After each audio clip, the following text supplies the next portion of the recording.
Deputy editor Shivendra Singh Parmar की report है। प्रदेश में राज्यसभा की 3 सीटों के लिए जारी हुआ चुनाव का कार्यक्रम। 8 जून नामांकन करने की आखिरी तारीख है। 11 जून तक नामांकन वापस लिए जा सकेंगे। 18 जून को होगा मतदान और इसी दिन नतीजे भी आएंगे। नीरज डांगी, राजेंद्र गहलोत और रवनीत सिंह बिट्टू का कार्यकाल दरअसल पूरा हो रहा है। तो बड़ी खबर है इस वक्त की, और साथ ही हमारे डेप्यूटी एडिटर शिवेंद्र सिंह परमार की रिपोर्ट है, जिसमें राज्यसभा की अगर बात करें तो प्रदेश में राज्यसभा के 3 सीटों के लिए चुनाव का कार्यक्रम यहां पे जारी हुआ है। चलिए इसको विस्तार से समझेंगे। डेप्यूटी एडिटर शिवेंद्र सिंह परमार जुड़ गए हैं। शिवेंद्र, क्या अपडेट है आपके पास, क्योंकि 3 सीटों के लिए ये चुनाव, लेकिन इसका पूरा कार्यक्रम अब सामने आ चुका है। देखिए, बड़ी खबर है इंदु, क्योंकि इंतजार किया जा रहा था राज्यसभा चुनाव के कार्यक्रम जारी होने का। राजस्थान में 3 राज्यसभा की सीटें रिक्त हो रही हैं और चुनाव आयोग ने जो कार्यक्रम जारी किया है 10 राज्यों की 24 सीटों के लिए किया है। इसमें राजस्थान में भी 3 सीटें हैं, जिसमें भाजपा के अभी 2 एमपी हैं, रवनीत सिंह बिट्टू जो भारत सरकार में रेलवे के राज्य मंत्री हैं, राजेंद्र गहलोत राज्यसभा के सांसद हैं भाजपा के कोटे से, और नीरज डांगी कांग्रेस के कोटे से राज्यसभा के सांसद हैं। इन तीनों का कार्यकाल पूरा होने जा रहा है। तो जो कार्यक्रम है राज्यसभा चुनाव का वो जारी हुआ है। इसके अनुसार 18 तारीख को, मैं शुरुआत से अगर करूं तो 1 जून को नोटिफिकेशन जारी होगा और लास्ट डेट जो नामांकन की है वो 8 जून रखी गई है।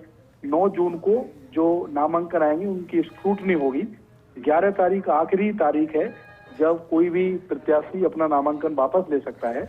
18 तारीख को अगर जरूरी होगा तो मतदान होगा, क्योंकि कई जगह ऐसा होता है कि निर्विरोध भी राज्यसभा के सांसद बन जाते हैं।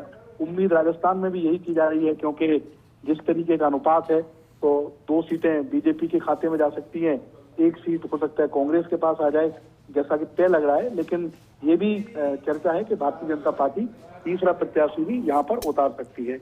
9 बजे से लेकर 4 बजे तक 18 तारीख को वोटिंग होगी और जरूरी हुआ तो जी तमाम जो विधायक है हिंदू वो वोटिंग करेंगे 9 से लेकर 4 तक। 18 तारीख को यानी कि जिस दिन वोटिंग होगी उसी दिन शाम 5 बजे से वोटों की गिनती शुरू हो जाएगी और उम्मीद की जाएगी कि अगर चुनाव होते हैं, वोटिंग होती है तो 8 बजे तक या 9 बजे तक जो चुनाव के नतीजे हैं वो आ जाएंगे। लेकिन अब क्योंकि चुनाव का कार्यक्रम जारी हो गया है तो अब सभी की नजरें इस पर टिकी हुई हैं कि आखिर राज्यसभा में जाएगा, क्योंकि लंबी सूची है दावेदारों की। खासकर भारतीय जनता पार्टी में जिन 2 लोगों को राज्यसभा जाना है, बहुत से लोग हैं जो मौके की तलाश में हैं। लॉबिंग का भी काम चल रहा है और जैसा कि हमेशा हुआ है कि Bharatiya Janata party surprising candidate देती है, तो जब भी Bharatiya Janata party candidate announce करेगी तो बड़ा सरप्राइजिंग होगा देखना कि किसके नाम पर मोहर लगी है। दावेदार खूब है भारतीय जनता पार्टी में जिनके नाम की चर्चा चल रही है काफी समय से कि इनको मौका मिल सकता है, जिसमें राजेंद्र राठौड़ का नाम प्रमुख तौर पर है, सतीश पूनिया का भी नाम है, अलका गुजर का भी नाम चल रहा है और भी कई नाम हो सकते हैं।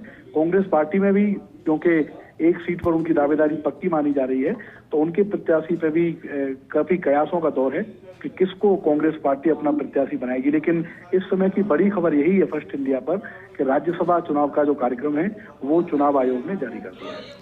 बिल्कुल ठीक है शिवेंद्र, बहुत शुक्रिया इस पूरे कार्यक्रम को विस्तार से समझाने के लिए और जानकारी के लिए।